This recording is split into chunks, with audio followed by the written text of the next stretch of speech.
Welcome to Monday evening solutions meeting, homework assignment, and discussion group.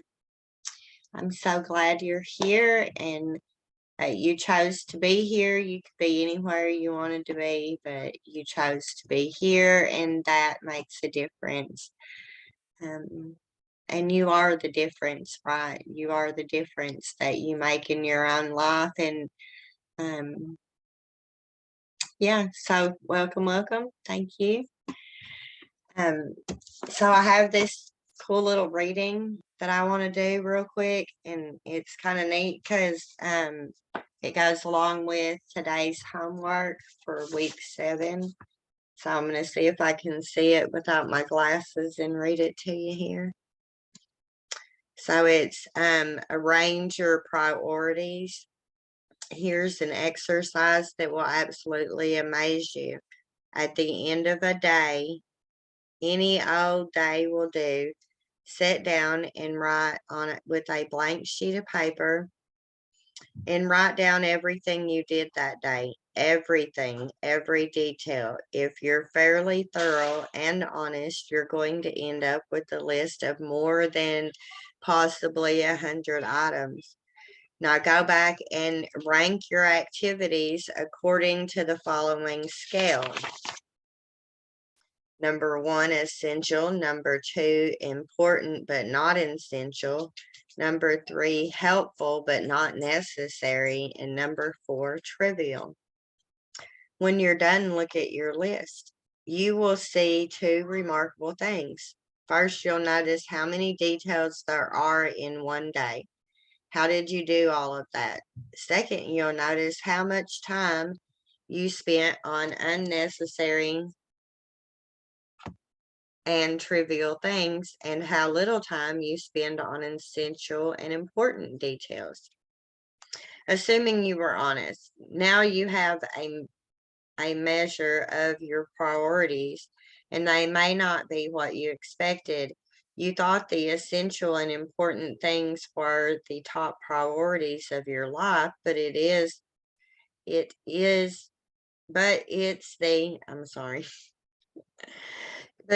the unnecessary and even trivial things that occupy the majority of our time. The trouble is that the details of our lives don't really amount to much when we look at them from God's perspective. It's not that God doesn't care about our small stuff. He cares more than we do about our stuff. All he asks is that we put God at the top of our priority list. So Jesus made a simple statement about priorities when he said, make the kingdom of God your primary concern in Matthew 6:33.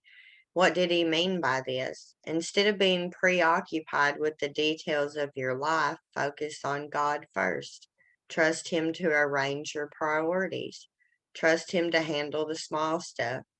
When you reduce your priorities to one detail, and it's God, then every other detail falls into place.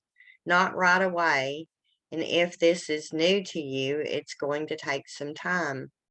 But in a relatively short time, if you stay at it every day and give the small stuff of your life over to God, you will have a clearer, more effective focus on your life.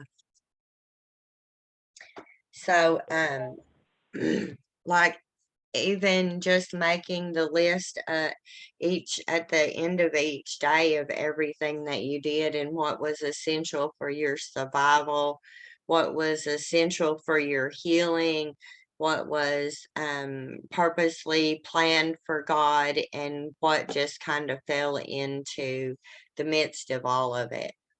And see where you're spending more of your time, on what subject, on what priority in your life is taking up most of your time. And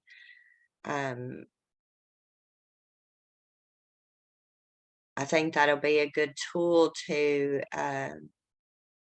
just to get us to recognize what we're spending our daytime on, our awake time.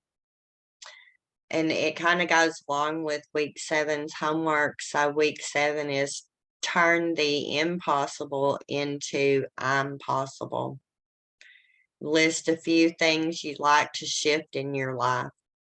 Every shift is obtainable if you believe.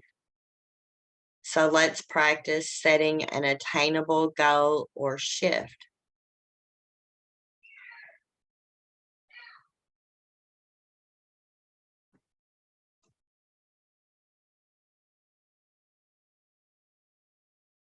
Practice the impossible becoming possible.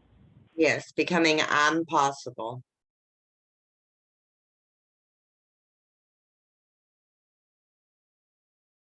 What things need to shift.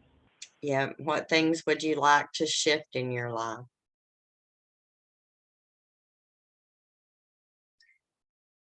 Every shift is obtainable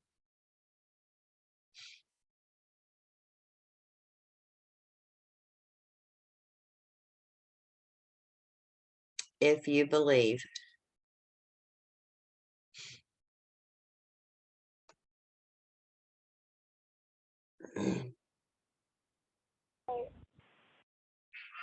I remember the first time I ever saw the impossible word in this I'm possible, and it was the first time I detoxed from heroin, and I went to a treatment center, and they had that on the wall, and that's just always been a beautiful thing to me. How when we look at that word, that it's just the perception of how we look at it. You can see that I'm possible is actually in the word. So Yes, it's crazy, and I love that because it was the same for me the first time I seen that was in rehab. So it really made an impact in my life, and then I found it again here a few months ago on Facebook as a meme. So it was brought back to my attention that I'm possible and everything's possible if you believe you're possible. So this week, I want to practice setting an attainable goal or an attainable shift. So I want you to, just sit and think about something that is attainable for you to reach.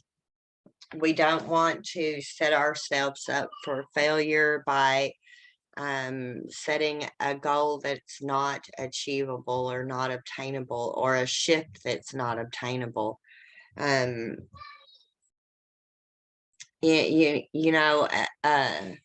like every shift is possible and every dream is attainable, but we got to start somewhere, right? We got to start in a little bit smaller goals and a little bit smaller shifts, so that way we can learn to work through and recognize the steps of receiving these shifts and these goals. Because if we set a big goal, like say, you know, you wanted to make $10,000 in a month and you didn't have a job, that would be an unattainable goal.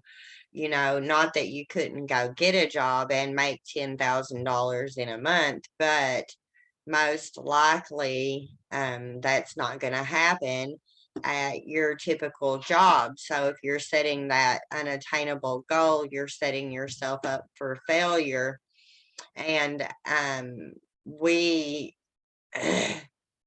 we have a tendency to do that when we're still functioning in our smallness mindset, right? When we're still in that um,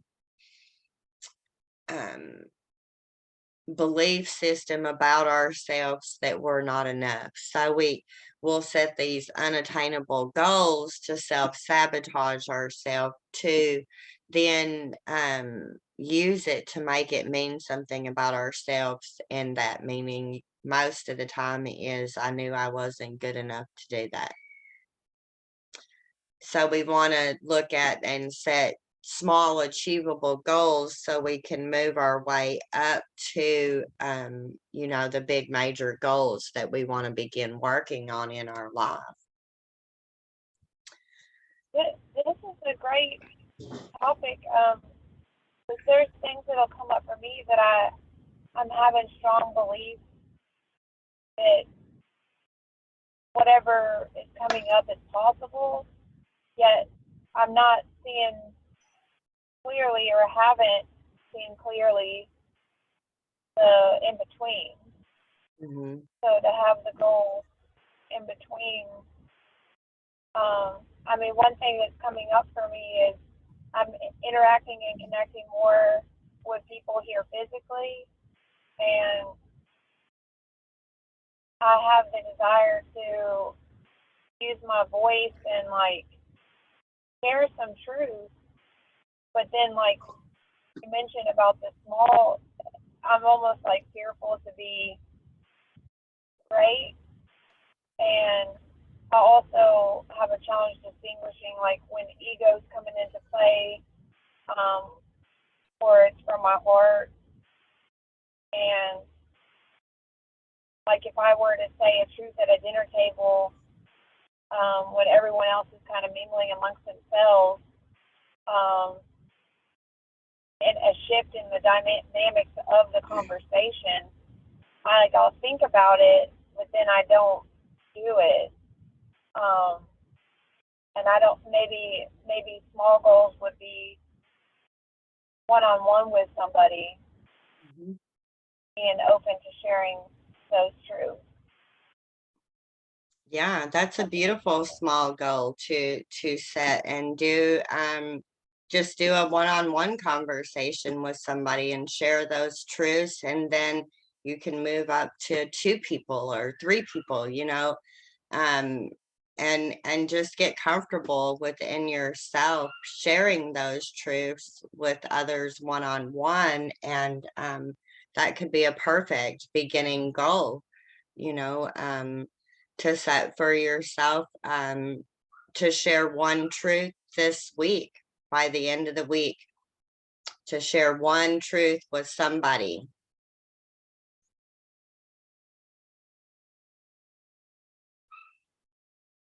Okay. Yeah, I like that. It's, it's almost like when I don't allow myself to open up about that, I'm also feeling more small. Like then when I'm not around the people, I start feeling different and like a loss or something, which I guess that is me creating it, um, me, me creating like an attention on being small, and then I'm feeling small again, without being around. There's things like when we're here in the meetings, and then I go to a 12 and step meeting, I can't deny my truth. Like so, I'll hear things shared, and there's been a major shift in um, not being consumed by like what other people are thinking or where they're at. But I've shared some, but I didn't share like recently. I kind of went back and forth. It was like, God, do I speak or do I not speak? And then I did share with someone after the meeting what I believe, but I felt like I said it more of in that place. It wasn't coming from the heart. It seemed like it came more from ego, perhaps because I ended up doubting myself while I was saying it. Um, so also, I think it's attainable to have the goal of sharing the truth from my heart, like getting into my heart and speaking it. Because then, like when I shared it recently, some of the things that come up for me as truth, I haven't had a lot of people um, share that truth. So I think it's new. It feels new, and like one of them is how I truly believe that I chose my parents. Um, that like they were speaking about trauma in the meeting, and the belief that I am fully responsible for myself and there's a divine plan and how we've done breakthroughs with certain events in my life. And I know, like, Michael, the archangel, has stepped in and said these things for me, like, to me, and, like, I've shared that with people in a loving space and truly believe it.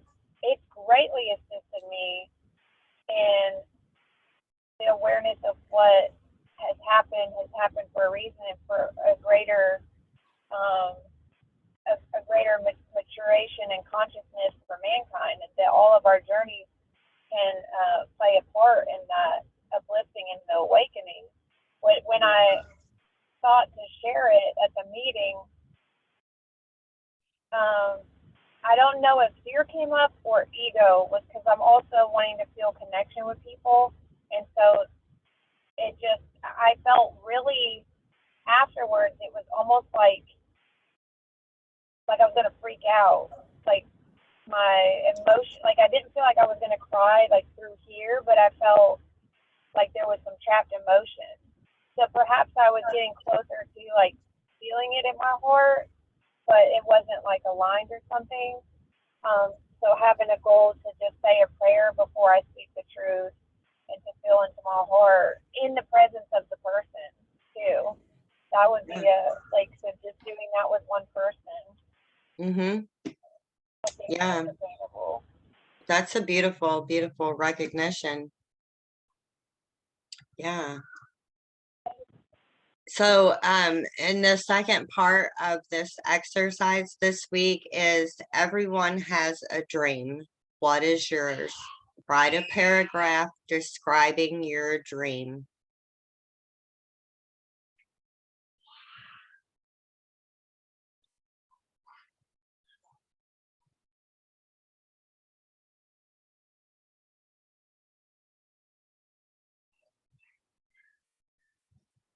Okay, so there's two parts. Mm-hmm. Dream, what is your dream?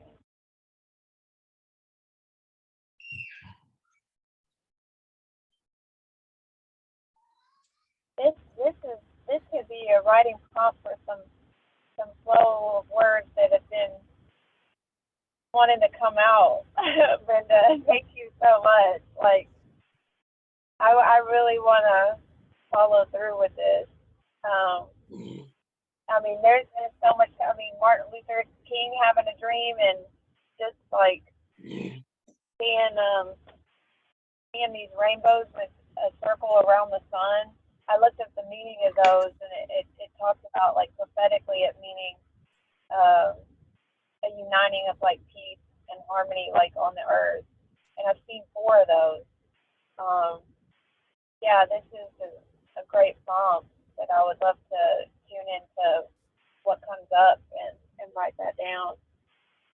Oh yeah, that's beautiful. That's a great, great, great idea. Um, and it may be a it may be a sign that unity and harmony and peace is returning back into your energy field and into your being, right? So it's beginning to surround you because you're seeing it again and you're beginning to believe it about yourself again that you deserve this beauty. So I love how the universe, how the creator blesses us with these beautiful insights in the skies, in the heavens, right? Last week I went for a motorcycle ride with the kids' dad up to have Chinese food, and on the way home I got a little scared and nervous because sometimes I do on the back of the motorcycle just because it's so open. And so I was praying and I told God, I said, God, I love you with all my heart and soul. So no matter what happens, if I live or I die before I get home, I know that I'm coming to heaven to be with you. So I'm not afraid. And I just kind of put my arms out in the air next to me, and closed my eyes and kind of felt like I was flying for a second and it relaxed me. And when I opened my eyes and looked up into the sky, the clouds had made this humongous heart shape right in the center of them. And I'm like, oh my gosh, that's God telling me he loves me too, right? And Oh, so all that day after that, every time I looked up in the sky, I seen a heart in the clouds. So it's beautiful how the universe reminds us that it loves us too, you know, and that we're thought of too, and that it's working everything for our good at all times if we get out of the way and allow it to bless us with it. We'll see it and receive it. And um, when we're going through each day making things mean negative stuff about us, then we're missing the beautiful blessings that were actually meant for us, that the universe wanted to bless us with that day. So, yeah. oh, I'm happy you experienced that. That's beautiful. Thank you for sharing. Oh, you're welcome. I love your rainbows that you've been sharing. That's so cool. So that's twice that you've seen double rainbows. Well, it's four times. It's a rainbow around the sun. I think it's called a sundog.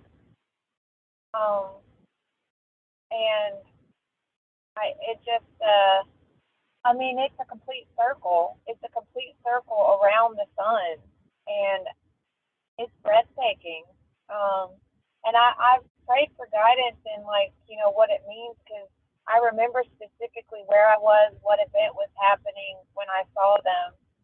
Um, and I just recently, like I said, researched it, and it's so in harmony with what's been coming up in my belief system and what I've shared and connected with several of you all. Like, um, I pray to be connected with others that believe that there will, be peace and harmony on the earth. And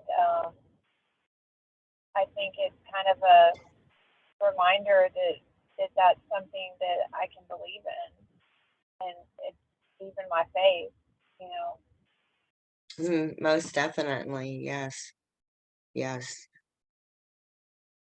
Um, anything that,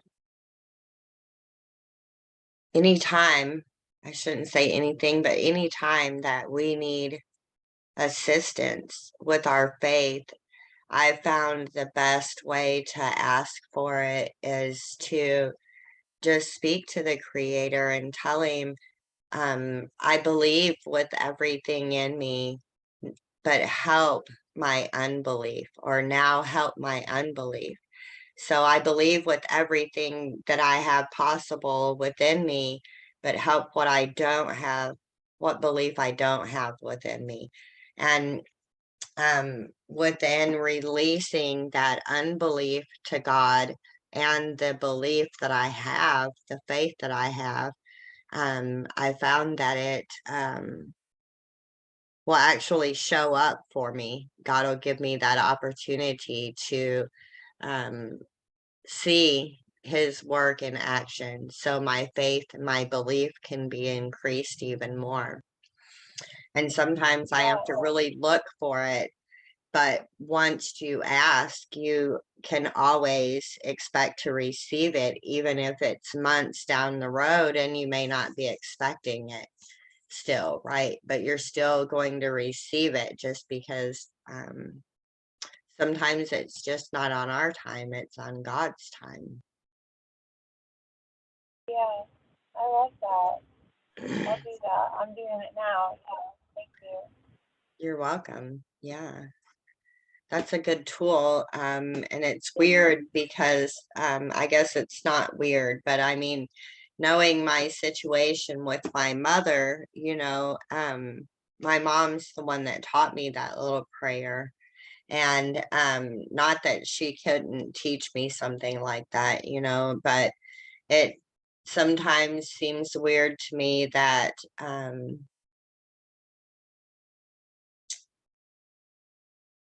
that even even the people that hurt us the most have taught us some of the greatest gifts, right? And have given us the most in our life. And um, yeah, it's sometimes weird for me to think that, how could she hurt me so much and but yet still give me so much and teach me so much, and it's in letting go of my judgment on what she did to me and my judgment against toward her on how I felt about her that I'm able to see the gifts that she has um, still been able to give me, even though, she created one of the deepest traumas in my life. She's also created and gifted me little tools like that one that's created beautiful shifts in my life. So it's good to be able to find those moments and really focus on those instead of the trauma and the ones that weren't the best moments. Yeah, and it's a realization that those things can coexist, like positive and negative things can come from one event or a person or and it, where when we start to perceive it in the way that assists us is where it's for the greater benefit for us and mankind. Like I think that's beautiful, and it's moments like this that sometimes it comes up. Like see how you mentioned weird, and then you realize why you said that because it feels strange. But I believe like that actually is very common for us to receive some of our greatest gifts through some of those darkest moments. It really is amazing. Yeah, it is most definitely amazing and beautiful. And um, sometimes it just takes the shift in how we think about it or the shift in how we feel about it to be able to step back and see those moments as gifts because um a year and a half ago I wouldn't have considered the molestation and the trauma a gift, but today I do because I've been able to heal them and I've been able to actually see the gift that they have become by allowing the blame and the hurt and the guilt to heal and receive the truth that it didn't mean anything about me. And now I'm able to share those truths and I'm able to share the traumas and the molestation with other people in this world. And um, so now I can see the gift that the molestation was in my life. It was a trauma that happened to me, but it's a gift for someone else to be able to see that they can too survive being molested and create a life that's not built around that belief that they were worthless or no good. Uh, and along with that, I believe that there's certain things like gifts with us intuitively or empathetically or that come about when ones have been through things like that.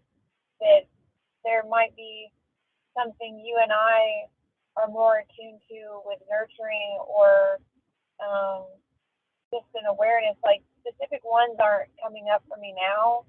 Uh, well, there used one is now like I would have a hypervigilance, and for a while, like it was very much anxiety producing.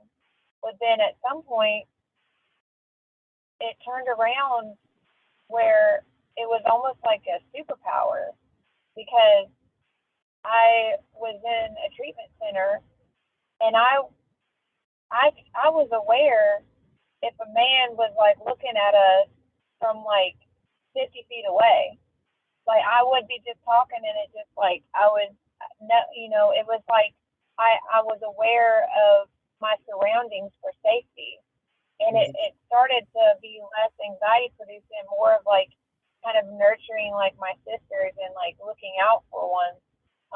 There was one time, um, this one girl was she was brand new, and a man was speaking to her. His body language and what he said, I just knew when I walked up, and I was able to. She actually was more. She might. I don't know for sure, but she might not have been aware as I was about things like that, whether it be my behavior or their behavior, and it could have been a part of her waking up to what has, been going on with her life, and also like um, protection, because that individual was not safe, and at that point, and they were there for healing as well. But in that moment, I was able to assist her, and you know that that is not something that like people walk around being aware of if someone's a perpetrator or not. So it can be a part of us, like, um, I don't want to say saving, because we all have our own journeys and we're all fully responsible for ourselves. But the more who are aware, the more, there's an empowerment for it to cycle, to stop generationally. Um, Mm-hmm. so I've been starting to tune into that part of it being a gift as well. Um, Yeah. And having that discernment is definitely a gift, because if we're able to discern that the not safety, and we're able to feel that about people, um, then we are able to assist and help create a safe community and a safe space for the people we love and for those around us out in the world. If we saw a young woman, about to make a very scary decision to get in a vehicle with a stranger, we have that knowledge to be able to go and speak to them and be like, hey, you don't want to do that. This is what could happen. This is the feelings I'm getting from this man, and or this event, and actually be able to give them our experience to create a safe experience for them, something that they can learn from, so they can be like, oh, well, you know um um maybe I don't want to do this, and they can shift and create a new way of thinking and a new way of being able to discern other people. And I think that's a yeah, gift that a lot of us have, that have been in addiction and in those unsafe spaces in our life. We've really been able to tap into and tune into those very unsafe spaces now. it's like an awareness of a choice too, because I don't I I believe it came like only a few years ago where the my body my choice thing came into my realization, and so us having the experience, and like you mentioned the scenario of maybe a girl going into the car with a stranger and us having a vibe about it, it's also like a wake up. Like, if that person didn't realize that it's their body, their choice, and they didn't sense those things, then it's like, hey, there's a choice here. There's a choice here. Like, and maybe they can feel what's going on with their body, because a lot of times, um, I would ignore my intuition. It's actually very strong, and it was so strong that I would ignore it and muse over it. because it was so much. And now I'm starting to be more balanced about interacting with people and touch and things. It's beautiful how this organically came up. I I do realize though that I'm going from one to the other, or I have. I don't want to say I am. I have, and as I'm sharing it now, tuning in before, I've been tuning in before I'm with people in my heart space and like in prayer. Well, I don't need to hug everybody just because because there's been like a thing settling down from the COVID, and I was using the 6 feet for a while. So even maybe being more mindful of the COVID situation and just if that was what assisted me for a while to have that balance again. Because even when someone would offer me a hug, I was getting the courage to be like, elbow, hey, yeah, here you go, here's a fist bump. But I'm also wanting that connection, and I'm also going through this separation from who I was with, where we did have some physical. So it's starting to balance out. But I think, I got a major headache the other night, and it was after I hugged a certain person, and I just met her, but I think I went against my gut at that time, and it's all new to me too, like realizing how we affect each other with our touch and energy. Emotion is energy and motion. But once I cried, actually, the headache started to have relief. So I could tell, like, it's almost like I picked up on whatever emotion was with them, or too many people. I don't know, but it's something I would like to be more awake to, and also for myself that I don't want, if I'm going through something, to. It's beautiful how we're all connected, So, It definitely is, yes. And interacting and touch, the interaction of touch is we can transfer energies just by walking past each other, but when we get that physical touch going on, then there is a major energy transference that will cross over into each other. And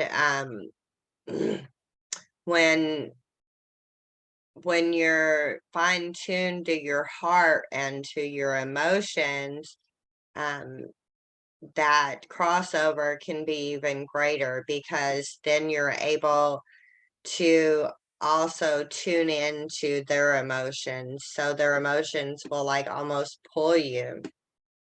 And we have to sometimes be able to receive that energy and release it for somebody else too. They may be emotionally stopped up, but they're needing that release. So within that touch, the universe allows that energy to transfer to where you're able to cry and release that, and maybe that other person isn't able to have that release. So it gives them the energy transference and the release until they're able to learn how to create their own. And yeah. just 1 second, let me turn this alarm off. I stubbed my toe. I stubbed my toe on my boot. But yeah, as a I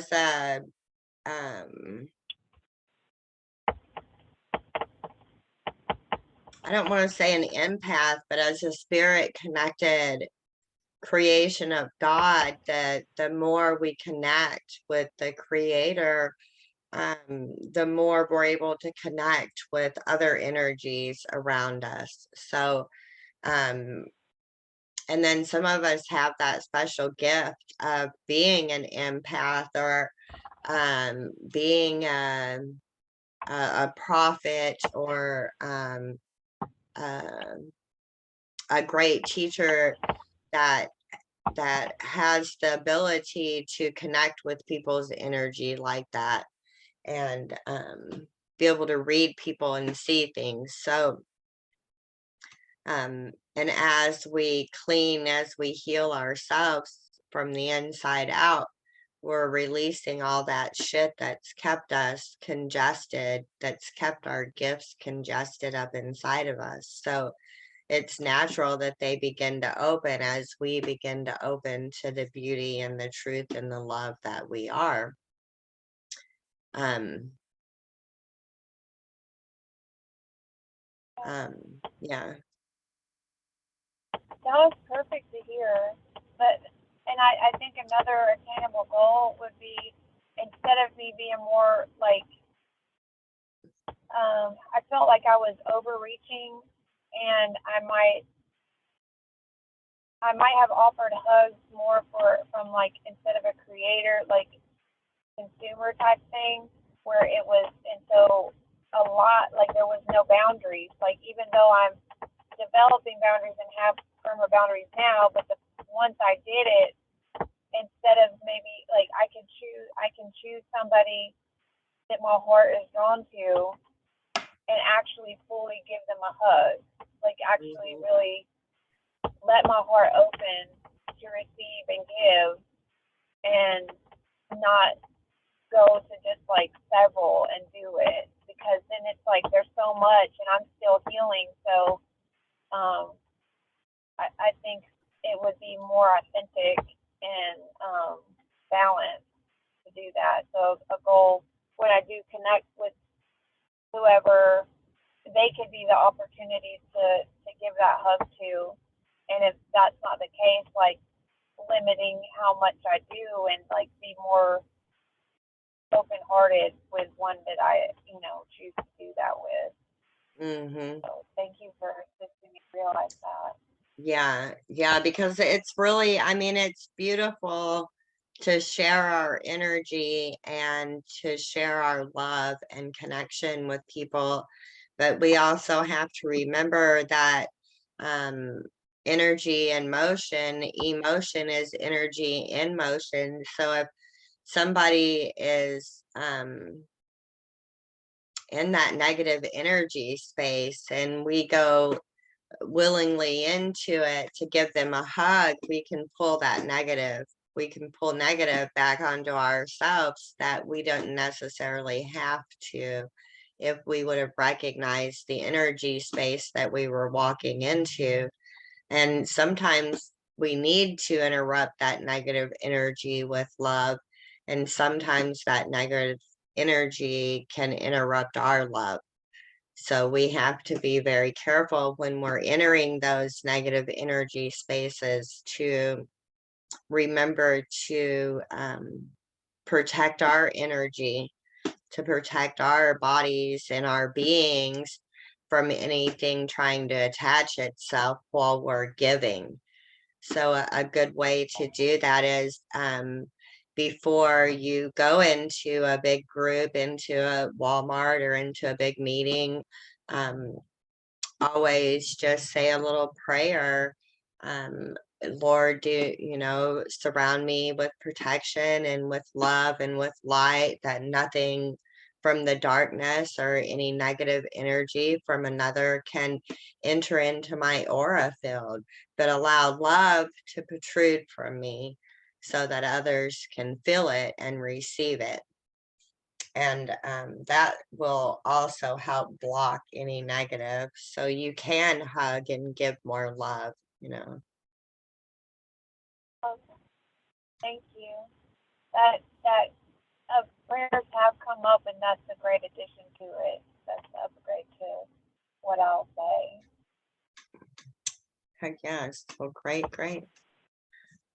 All right. Well, it's 7:05. I know we got started a little bit late. Do you have any questions about the homework assignment? Anything that you need assistance in getting clarity on? I'll confirm when, for the impossible, I'm possible part of it. The question, what things would I like to shift? first thing that came to mind is like breakthroughs. Well, when we say shift here, will you give me an example of that? So a few things What that things? it can be anything that you would like to shift. Maybe it can be even as simple as you wake up on, like you feel like you wake up on the wrong side of the bed in the morning. So instead of um getting out of bed on the left side, get out of bed on the right side, you know, and allow that to be the shift. Just anything, it can be any shift, it can be a breakthrough, it can be just a shift in what road you took to work, or how you left the house that day. It could be a shift in um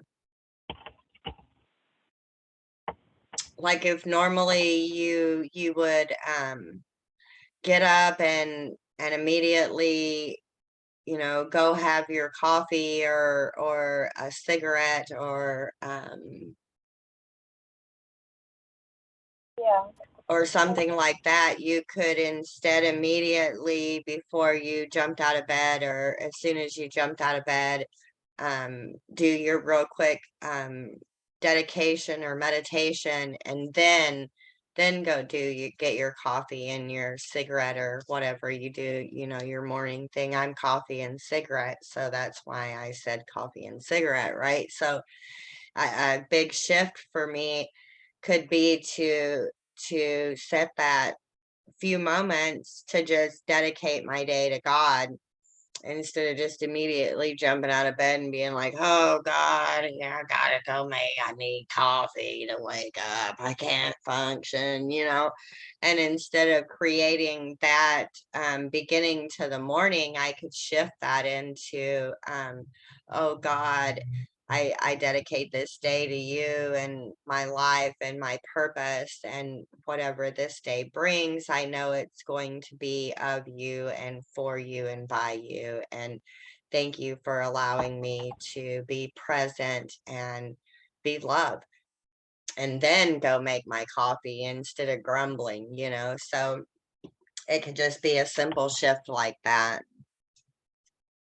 Okay, that makes a lot of sense. It's like doing something different, getting out of the pattern, which Yeah. which does work in harmony with seeing that all things are possible. Because like a lot of times, like someone will be like, "Oh, you took the wrong way," and I'm thinking, well, there is really no wrong way. It's like you can get somewhere in like so many different ways. So I can see how it works in sync with that topic for that part of the assignment. Thank you. Yay, good deal. I love it. Yes, because there's so many ways we can get to it, right? And if it doesn't work the first way we try, we can always try another way. If you hit a dead end street, you don't stop and stay on that dead end street. You do a Yeah, U-turn and go back down it and find the one that's not a dead end, so you can cross over to the next intersection. yeah. So yeah, I love that. I love that. I'm going to use that from now on. So if I hit a dead end, I'm not going to stay in it. I'm going to do a U-turn, right? And go back down it and catch the next street over, because obviously I veered off when I I should have kept going straight, right? Uh, yeah. And that happens to all of us. It's not something that um there's no perfect person, right? There's no perfect way to create a plan or to create a shift. It's being able to break the patterns of what we used to do in order to create a new pattern, to get to the destination in a new way.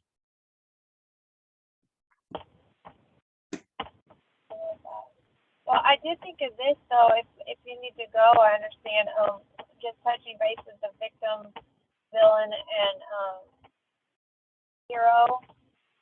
I've been pretty conscious of that, and there's been a couple of times where I noticed if someone mentioned a need that they have, like someone said, nobody smokes cigarettes, I guess, around here, and these are small scenarios of it, but it was a very much fine tuning of where I was at in the role, and because I felt kind of new in introducing myself to the people and like hanging out, I think I was more vulnerable to old behaviors coming up, and I was like, oh, I have a cigarette in the car. The guy didn't ask for a cigarette, and I'm like, no, I need to stop doing that. Like, I said it out loud. I was like, I mean, no, I meant, I'm like, hey, that applies two ways, because I meant like stop smoking cigarettes and jumping the gun and offering something that person didn't ask me to do it. Like, I swooped in, if someone had a need, I'm like, oh. And it happened a couple times where I was it, but because I had that awareness, I like reeled it back in and adjusted, what I said. And it worked out, because the other time it happened was the same day, and somebody said, are you giving her a ride to the restaurant? And they said, well, I need a ride. And they didn't ask me for a ride. So I said, I'm willing to, you just got to ask. And he kept asking other people before he asked me. And I told him, and I was like, if you ask, he's like, I just got to ask. He's like, will you give me a ride? I was like, yes. Because I'm not going to be that one who's like, oh, here, at the service, just like, and I'm realizing that it's the difference too, becoming more balanced with that, because then it's coming more from my heart and not out of like a rescuing type behavior when I am of service to someone. And that's been a journey. So Oh, that is beautiful. That is going like above and beyond with the hero, the victim, and the villain, and really putting it to use. That is super good. Keep that up, because that is like how we recognize our patterns and how to shift them, and the beautiful shifts that it creates within us just by, you know, creating that moment and saying, hey, wait, he didn't even ask for a cigarette and I just offered it. Never mind, I am not giving you it, and allowing someone to ask you instead of just giving and offering halfway through a sentence actually gives you the ability to examine if you really even wanted to do it or not. And it gives you a choice and them a choice. Yes, that's the part of it too. I just realized, because if I were to say the guy with the ride, if I would have said to him, oh, I'll give you a ride, just because he said he had a need to, then like when he switched vehicles, because we went to one restaurant and we went to another one, I probably would have felt some sort of responsibility and been like, what are you, like, you're going, I can still take you, and that's exhausting.